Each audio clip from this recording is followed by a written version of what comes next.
우리의 신앙 또 우리의 믿음을 정의하는 중요한 요소 중에 하나, 그런 개념, 중요한 개념이 있다면 변화라는 개념입니다. 변화. 신앙과 믿음이라고 하는 것은 그리스도와의 만남을 통해서 시작이 됩니다. 그리고 이 그리스도를 만나는 이 사건, 이것은 우리에게 변화를 일으킵니다. 그래서 이렇게 정리할 수 있죠. 신앙이 무엇인가? 신앙은 그리스도인이 되는 변화, 이렇게 말할 수 있습니다.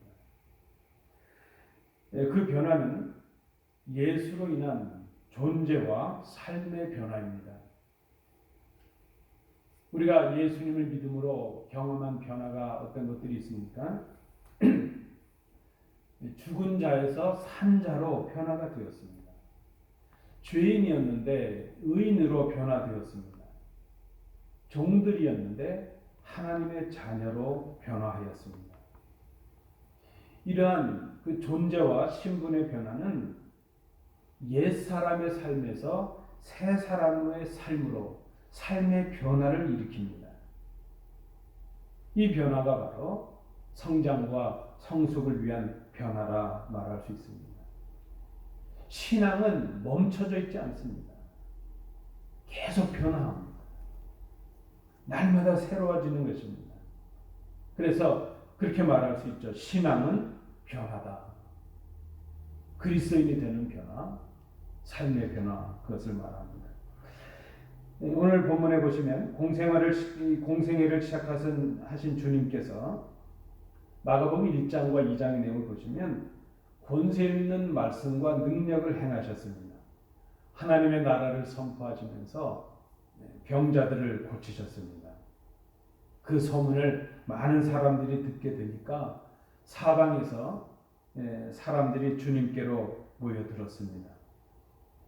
많은 사람들이 주님께로 나와서 주님을 만나고 그의 말씀과 능력을 통해서 구원의 변화를 경험하게 되었습니다. 그런데 성경에 보면 예수님을 만나기는 하였는데 다른 사람들이 경험했던 이 변화를 경험하지 못한 사람들도 있었던 것을 봅니다. 예수님을 만났지만 그들은 변화를 경험하지 못한 사람들입니다. 오늘 본문에 보시면 이방의 도시가 된, 어떻게 보면 이방인들의 교류가 많아서 천대받고 멸시받는 도시가 되었던 이 갈릴리라는 곳을 중심으로 일어난 예수님의 사역, 이것은 예루살렘을 중심했던 기존 종교의 기득권을 가진 사람들에게는 시기와 질투의 대상이 되고 말았습니다. 그 천한 곳에서 제대로 훈련도 받지 않았고 자기들처럼 율법에 능통한 사람도 아닌 예수라는 사람이 일어나서 뭔가 권세 있는 말씀을 전하고 능력을 행하는 것 때문에 사람들이 모이게 되었다는 것. 그것 때문에 이 예루살렘을 중심했던 소위 말하는 종교 지도자들, 서기관들과 바리새인들, 대제사장들, 그들은 마음이 편치 않았다는 것입니다. 예수에 대한 그 일반 백성들, 사람들의 환호가 점점, 명성이 점점 높아지면 높아질수록 유대 종교 지도자들은 자신들이 가졌던 정치적인, 종교적인 어떤 그 기득권이 침해당할지도 모른다는 그런 조바심을 갖게 되었습니다. 오늘 2장 첫 부분에도 보니까 처음에 그들은 우리 예수님께서 병자를 고치시고 또 말씀을 전하시는 것을 좀 의아하게, 이상하게 여기고 의논하기 시작을 하였다, 그렇게 말합니다. 우리 지난 개역 성경, 지난 성경에 보면 의논했다, 그렇게 말합니다. 새 번역에는 이상하게 여겼다, 그렇게 해석을 합니다.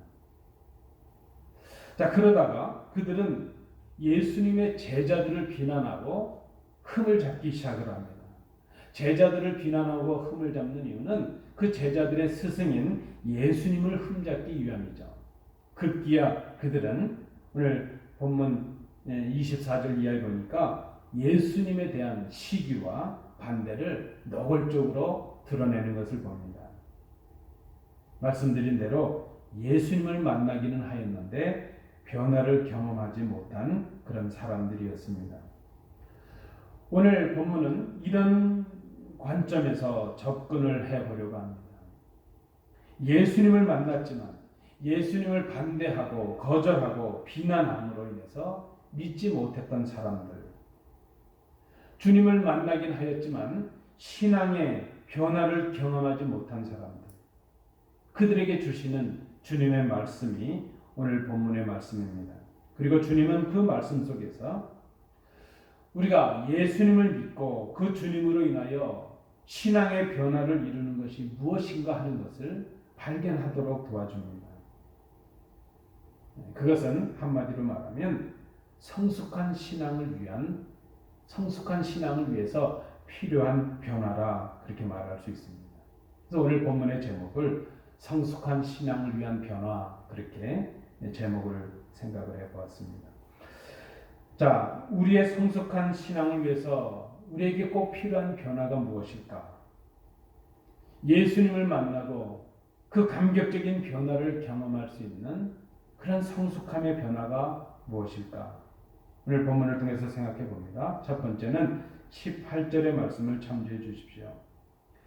우리의 신앙의 행위 혹은 신앙의 생활에 대한 생각의 변화가 필요하다는 것입니다. 어떻게 보면 발상의 전환이죠.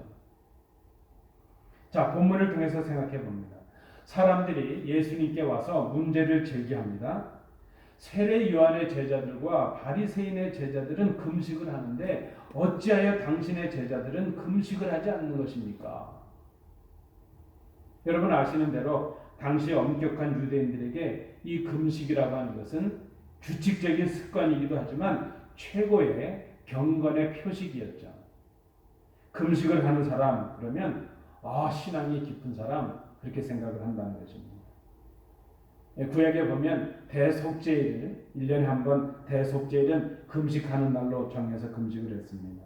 아마 주님 당시에 엄격한 유대인들은 일주일에 이틀을 월요일과 목요일에 금식을 했던 것으로 이제 성경이 기록하고 있습니다. 그런데 여러분 한번 우리가 생각해 보실까요? 금식하는 이유 혹은 금식하는 목적이 무엇이었을까? 이 부분을 주석하면서 바클레이 목사님은 이렇게 금식을 말합니다. 금식은 하나님의 선물을 음미하기 위한 것이다. 그렇게 말합니다. 이 말이 무슨 말입니까? 금식이라고 하는 것은 하나님의 은혜를 깨닫기 위한 것이다 하는 것이죠. 금식을 비롯한 우리의 신앙 행위들은 하나님과의 관계를 회복하기 위한 나의 신앙의 행동입니다. 하나님과 내가 가진 어떤 친밀함을 내적으로 확인하는 것, 그것이 바로 이 금식과도 같은 신앙의 경건의 행동들일 것입니다.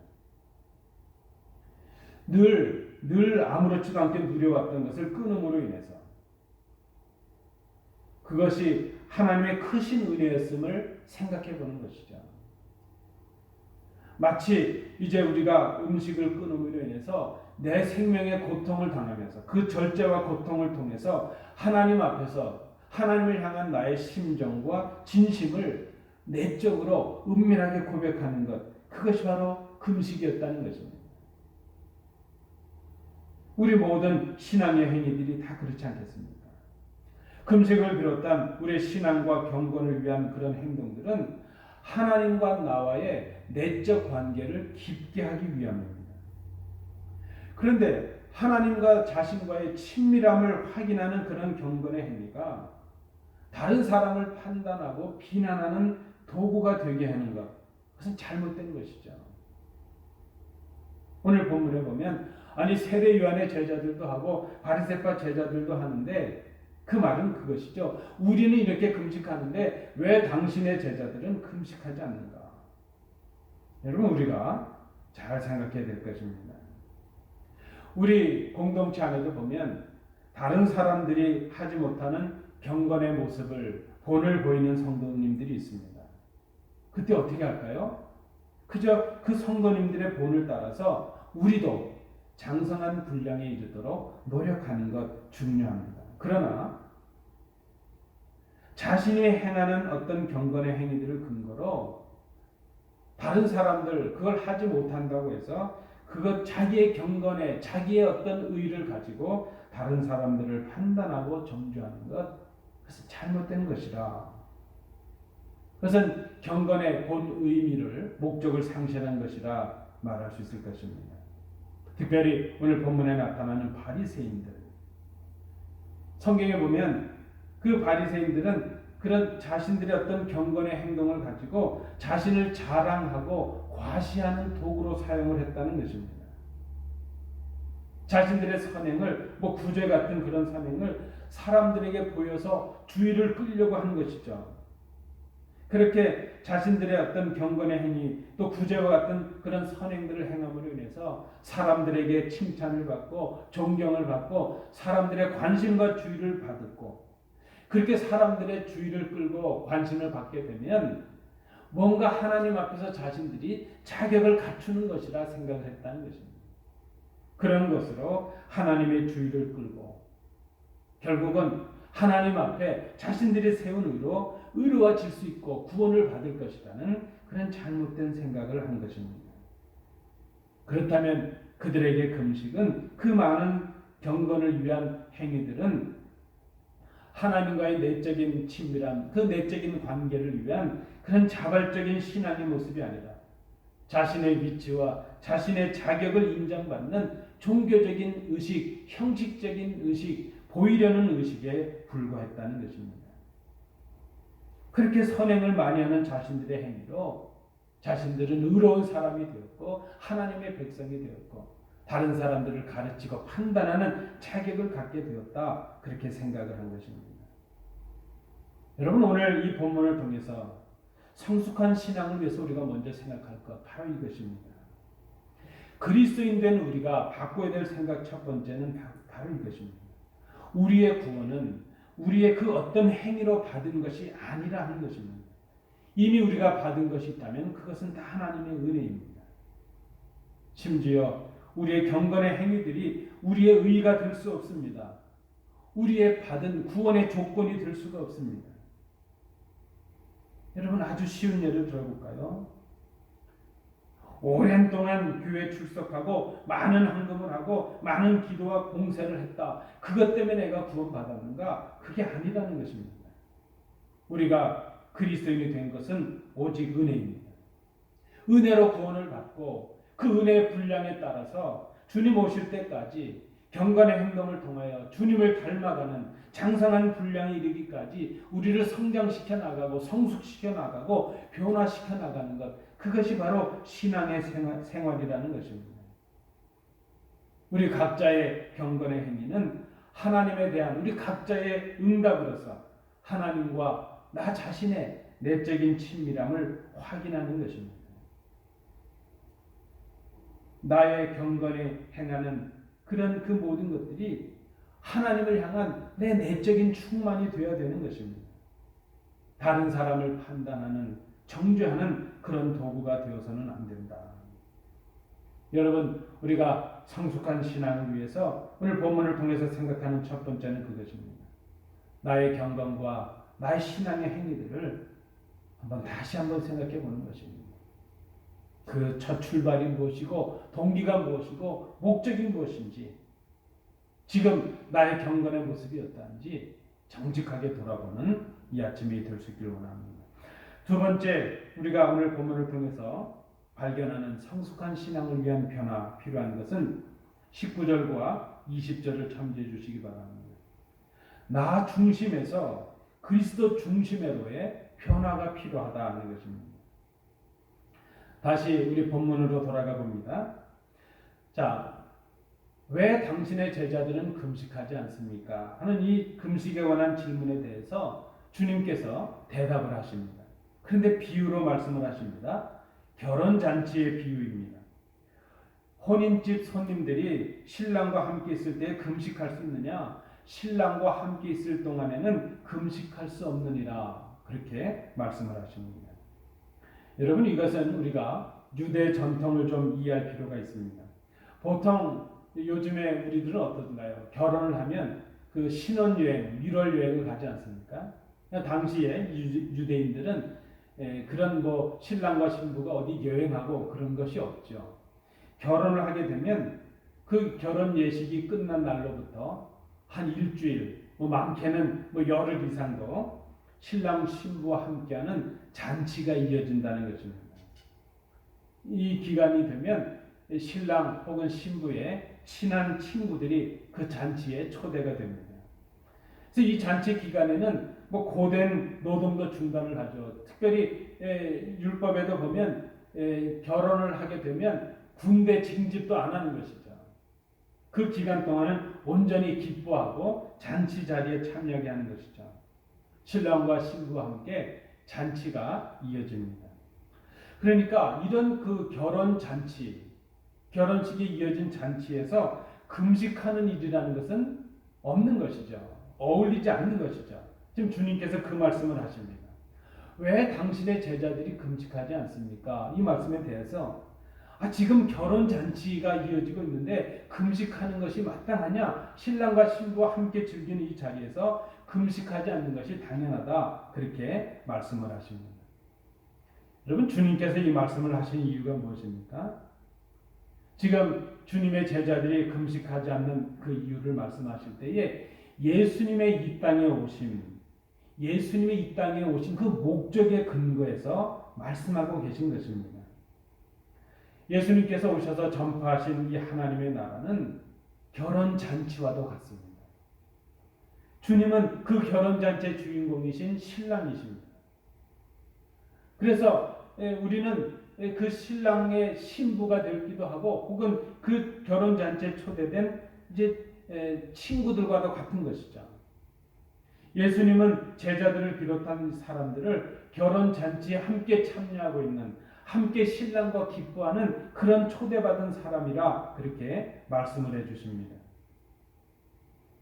지금은 신랑 대신 이 주님의 초대를 받는 잔치의 시간이지 애도하고 슬퍼하고 그런 곡하는 그런 시기가 아니라는 것입니다. 그런데 여러분, 결혼잔치의 시간은 끝이 있죠. 뭐 1년 내내 이어지는 것이 아닙니다.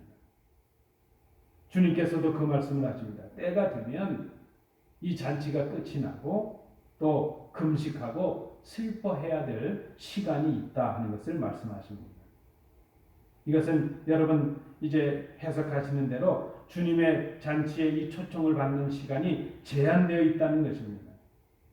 곧 신랑을 빼앗길 그 때가 오기 때문입니다.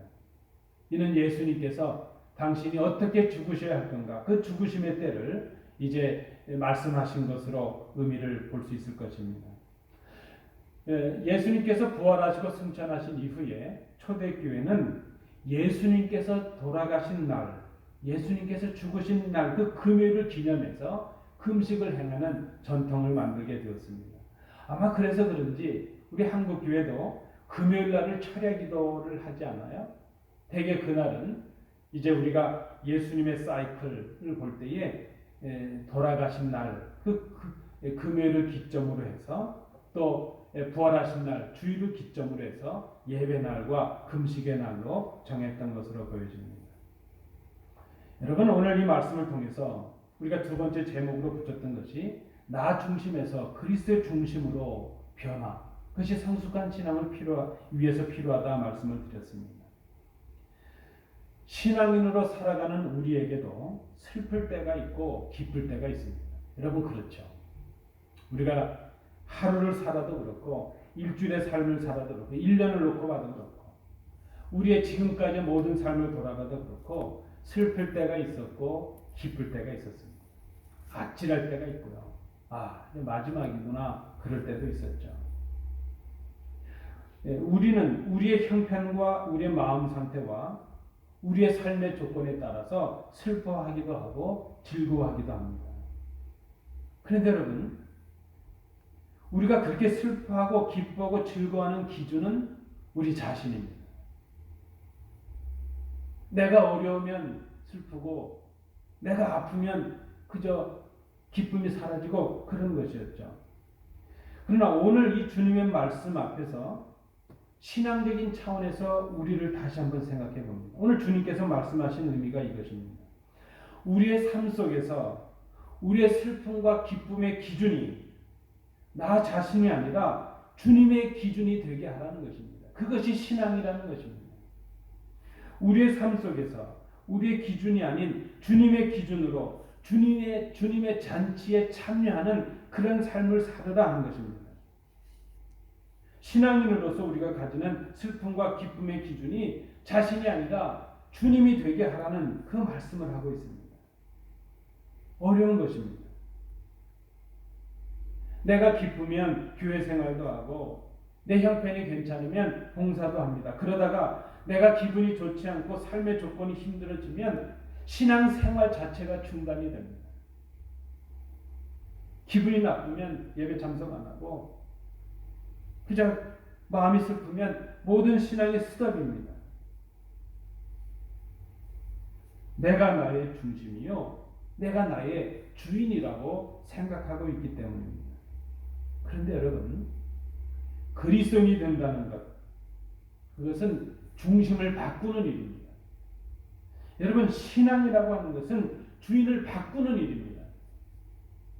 변화입니다.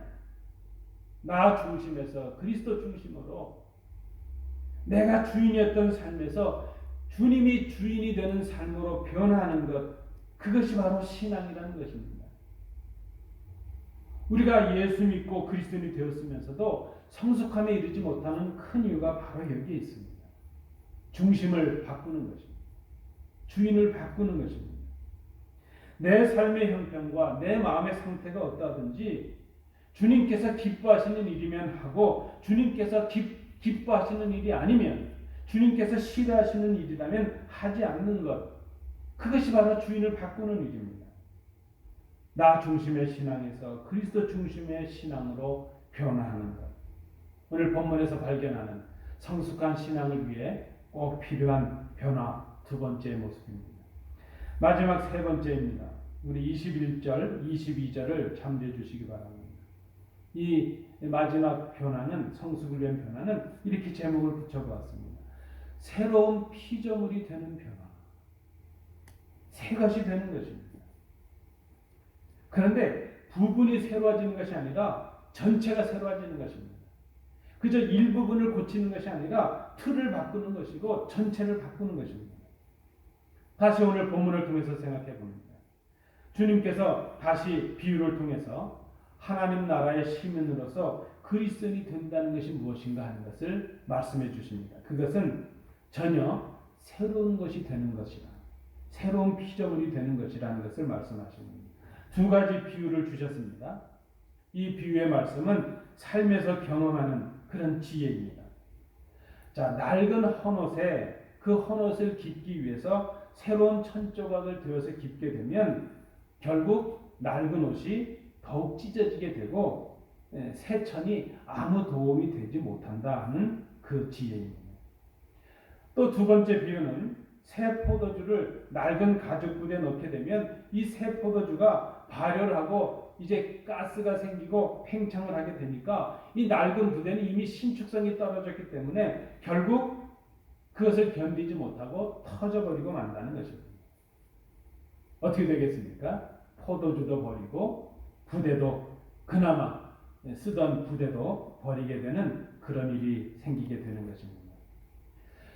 자, 낡은 옷에 새로운 천을 깁는 것, 겉으로는 그럴싸해 보입니다. 문제가 해결되는 것 같습니다. 그러나 진정한 변화를 이루지 못한다는 것입니다.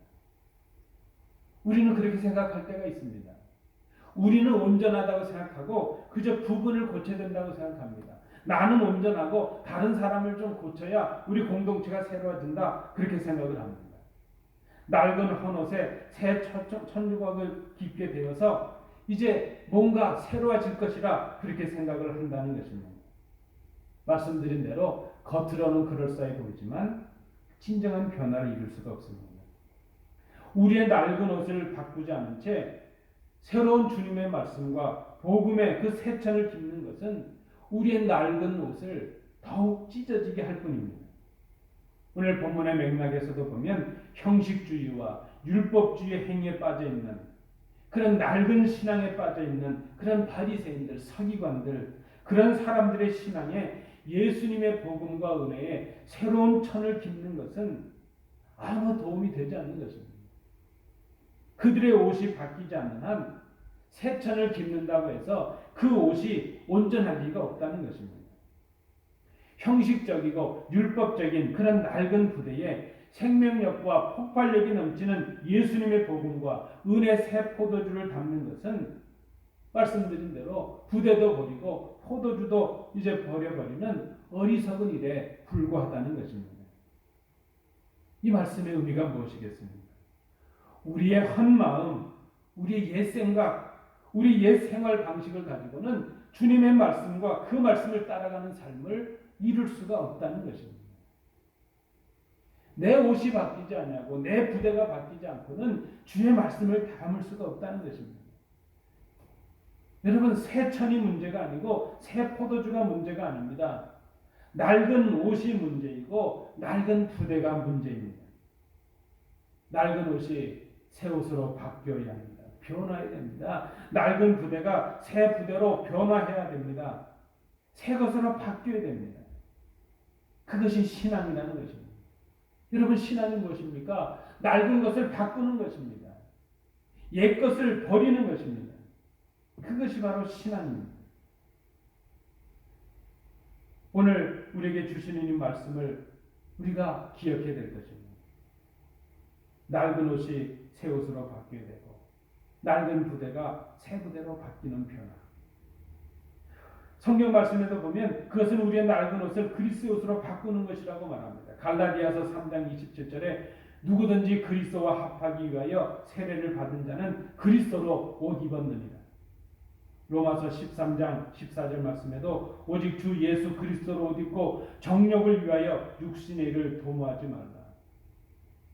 그리스도로 옷 입는다고 하는 것, 이것은 옛 생각, 옛 생활 방식을 버리고 그리스도의 말씀을 따라서 그리스도의 생각으로 그리스도께서 원하시는 삶을 살아가는 것을 말합니다. 오늘 본문에 나타나는 바리새인들 혹은 또 서기관들, 그들은 옛 종교적인 전통과 신앙에 물들어 있었습니다. 주님을 만났으면서도 신앙의 변화를 이루지 못하였습니다. 이유가 무엇입니까? 자신들의 낡은 옷과 그 낡은 부대를 바꾸지 못했기 때문입니다. 여러분, 그리스도인이 된다는 것, 신앙인이 된다는 것은 새 것이 된 것을 의미합니다. 우리는 이미 그리스도의 은혜로 새 것이 되었습니다. 우리의 옛 생각과 옛 방식을 그대로 둔 채로 새로운 변화, 새 삶을 이뤄낼 수가 없습니다. 주님 우리에게 요청하시고 명령하십니다. 우리의 옛 것을 버리라 말씀을 하십니다. 우리 옛 사람을 버려버리라 그렇게 말씀을 하십니다. 그런즉 누구든지 그리스도 안에 있으면 새로운 피조물이라 이전 것은 지나갔으니 보라 새 것이 되었도다. 새 것 앞에서 새 것을 위하여 우리의 낡은 것은 버려져야 되고 물러가야 할 것입니다. 오늘 주님께서 이 말씀을 통해서 그 새로움 앞에, 그 즐거운 잔치 앞에 우리를 초대해 주십니다. 성숙한 그리스도인, 성숙한 신앙을 위하여 우리가 하기든 우리가 새로운 피조물이 이미 되었음을 깨닫고 새 옷을 입고 그 존재에 맞는 새 가죽 부대를 준비하는 일입니다. 그것이 바로 그리스도인이 되고 성숙한 신앙을 위하여 필요한 변화라 말할 수 있습니다. 말씀을 맺습니다. 성숙한 신앙을 위해서 우리에게 필요한 것은 변화입니다. 우리의 신앙의 행위가 우리의 의를 위한 것이 아니라 하나님의 은밀함에 대한 친밀함의 깊이를 더하는 우리 내적인, 우리 각자의 마음과 정성이 되게 하는 변화. 우리의 경건의 행위들이 다른 사람을 판단하고 정죄하는 도구가 되게 하지 말라 하는 말씀입니다. 우리의 신앙의 기준이 자신에서 그리스도 중심으로 바뀌는 변화, 그것이 필요합니다. 나의 감정과 환경과 기쁨의 슬픔에 따라서 우리의 신앙이 변해서는 안 되는 것입니다. 내가 슬프고 내가 기쁘는 이유가 있다면 주님 때문에 그렇게 하는 것입니다. 내가 나의 주인이 아니다. 주님이 나의 주인 되시는 변화. 그것이 성숙한 신앙을 위한 변화에 필요한 것입니다. 마지막 세 번째 생각한 것은 우리가 새로운 피조물이 되는 것. 우리의 낡은 생각, 우리의 어떤 낡은 사고방식, 낡은 생활 방식을 버리고 주님께서 기뻐하시는 주의 말씀에 걸맞는 주님의 옷을 입고 살아가는 것을 말합니다. 여러분, 우리는 그리스도인입니다. 우리는 그리스도인은 그리스도 때문에 변화된 사람들입니다. 그 변화에 걸맞는 삶을 살아가는 것, 그것이 바로 신앙이요. 그것을 위해서 성장과 성숙이 필요합니다. 그 변화에 맞는 성숙을 해나가는 것. 믿는 우리가 오늘 이뤄야 될 신앙의 모습이라 말할 수 있습니다. 성숙한 신앙을 위한 변화가 우리에게 필요합니다. 이 말씀 앞에서 겸손하게 결단하시는 우리 복된 성도들 되시기 바랍니다.